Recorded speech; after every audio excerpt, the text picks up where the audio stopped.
Welcome everybody to the Chess Lab. It is well known that Boris Spassky respected very much Bobby Fischer.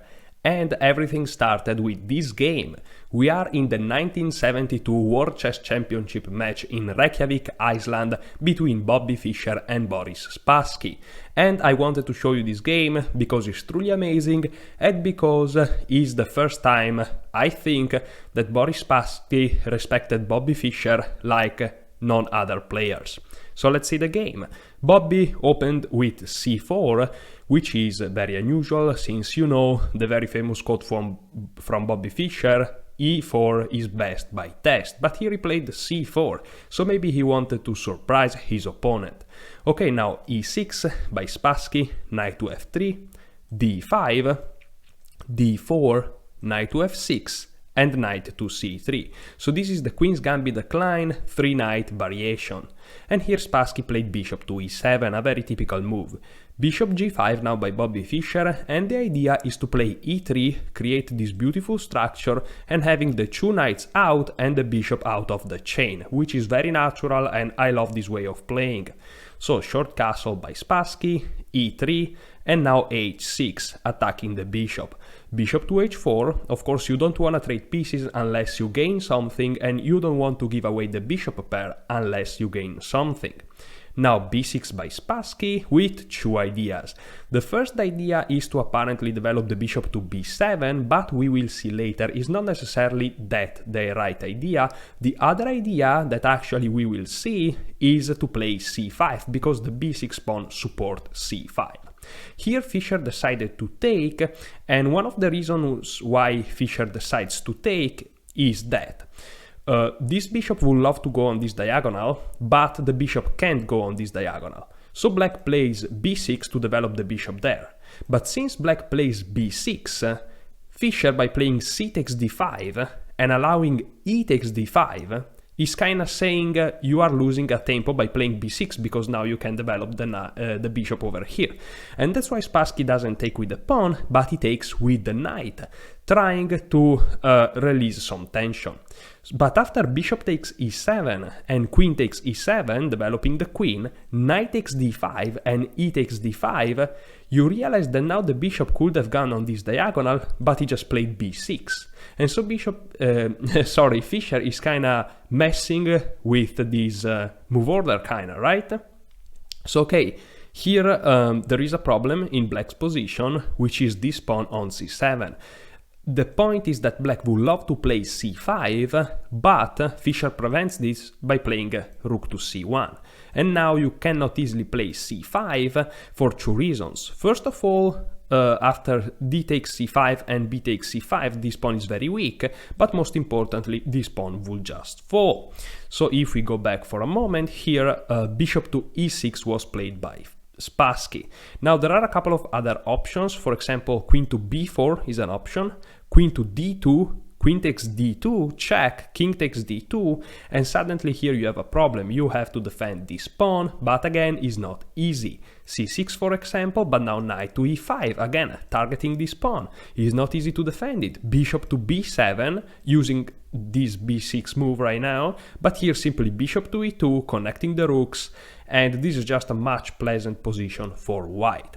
So if we go back, also another possibility may be bishop to b7, but here comes queen to a4, preventing queen to b4 check, and if black finally plays c5, well, there is simply queen to a3, a move that we will see is typical in these kind of positions, saying your queen is hanging, so you can't never take or advance because your queen will fall. And after rook to c8 and bishop to d3 ready to castle, here white simply enjoys a very pleasant position. So if we go back, after rook to c1, Spassky decided to play bishop to e6, defending this pawn and ready to play c5. But here Fischer played queen to a4, a very typical move, and here c5. And once again now you see the idea, queen to a3, saying your pawn is pinned to the queen. So here rook to c8, because the pawn is also under attack, rook c8 defends the pawn, but now bishop to b5. And bishop to b5 has a simple idea, Fischer wants to castle. But here Spassky said, not so quickly, because I am attacking your bishop. But Fischer looked at Spassky and said, "Are you sure you are attacking my bishop?" Of course, I'm joking, they know that he's not really attacking the bishop, but this is just funny. So okay, here Fischer played d takes c5, and here of course Spassky cannot take the bishop, because this pawn cannot move, because he's pinned to the rook. Of course, they know all of this, I'm just joking, you know. Okay, so here Spassky played b takes c5, and once again, the pawn is pinned to the rook. So here Fischer has the time to castle, and now come rook to a7. And rook to a7 defends the rook, so the bishop is actually under attack. And that's why Fischer said, okay Spassky, I'm moving it back. And he played bishop to e2. And if you look at Fischer's position, his pawns are basically not advanced, which is ideal in terms of not creating weaknesses, and he just enjoys a beautiful position. And that's why everybody around the world loves Bobby Fischer and his kind of play, because it's just so clean, and this is just beautiful. So okay, here Spassky needs to develop the last piece, and he plays knight to d7. But here comes another mind-blowing move, which is knight to d4, hanging the knight. But again, you have to look into the future. If you take this knight, this is just a blunder because of two reasons. First of all, you can take the rook with check, but you can also take the queen for free. So the knight is absolutely untouchable, but at the same time, the knight is pressuring this bishop. So okay, here Spassky said, I'm playing a queen to f8, I am defending my queen and my rook at the same time, so your knight is actually hanging. And here, of course, you may think that Fischer don't want to take this bishop, because if you take this bishop, well, look at this bishop. It's just so passive, it's like a big pawn. But here in this position, Fischer exactly took the bishop, which is a very, very good move, but you have to really look into the future for it. So basically, what Fischer saw is that after f takes e6, he doesn't care about the knight, the bad bishop, he looks at what is left on the board, not of what is gone, which is very important in chess. You can learn this from Bobby Fischer in this game. And what is left on the board is that this king is super weak behind those two pawns. Meanwhile, this king is very strong behind those three connected pawns, you know what I mean? Okay. Plus, there is this structure for black, that a beginner or a non-very strong player, like I am, may say, this is quite strong for black. But Fischer show us that is not really true, because here there is the one move that can just break this structure. So guys, feel free to stop the video and trying to find this move that breaks this structure. Okay, and the move is e4. If you didn't find this move, don't worry, because it's very hard, and if you did, congratulations, because this is a really good move. And the point is that here Fischer is seeing that this diagonal is the main weakness of this king, and so he's trying to attack this pawn to destroy this diagonal. For example, if d takes e4, here follows queen to h3, targeting this pawn that now is very weak, because it can be attacked by this way, for example with bishop c4, and it's impossible to defend it. For example, after rook to c6 or queen to f6, white has a couple of options. He can play bishop c4 to target the pawn even more, or he can simply play queen to e3 to target this pawn this time. So yeah, the position would be undefendable. So here Spassky tried another option, which is d4. And the problem after d4 is that you leave the defense of c4. So first of all, Fischer wants to blockade this pawn, which is the weakness, and he would love to play e5, right? But if he plays e5 now, there is knight takes e5. And all of a sudden, white loses the initiative and the strength of his position. So Fischer played another beautiful move, which is f4, and the idea is to play e5. And of course, Spassky cannot play e5 himself, because here you have two options, taking here with an attack on the queen, but you, after e5, you can also consider to play f5 with the idea f6. So position is really shaky here for Spassky, that after f4 played queen to e7, trying maybe to play e5 this time that the queen is no longer under the attack of the rook. But here Fischer said, no, I'm blocking you first. And so now this pawn is blocked, and so you are gonna play bishop c4, queen to h3, and how are you gonna defend this pawn? It's gonna be very tough. Okay, so first of all, rook to b7, rook to b8, pressuring this pawn, and now bishop to c4, indeed starting to apply pressure to the pawn and preparing f5, so king to h8 moving out of the way, and now queen to h3, and there is the threat to win this pawn. Now in the game knight f8 was played, passively defending the pawn, which is actually the move required.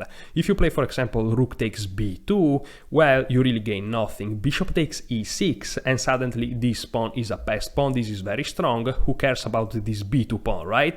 Plus the knight is under attack, and if the knight falls, this pawn fall also. So here rook to c7 is required, but after bishop to b3, the position for black is almost unbearable. The rook is gonna come here, the pawns are gonna start rolling, the king is still very weak, and this is just unplayable for black. That's why we understand the knight f8, passive but necessary.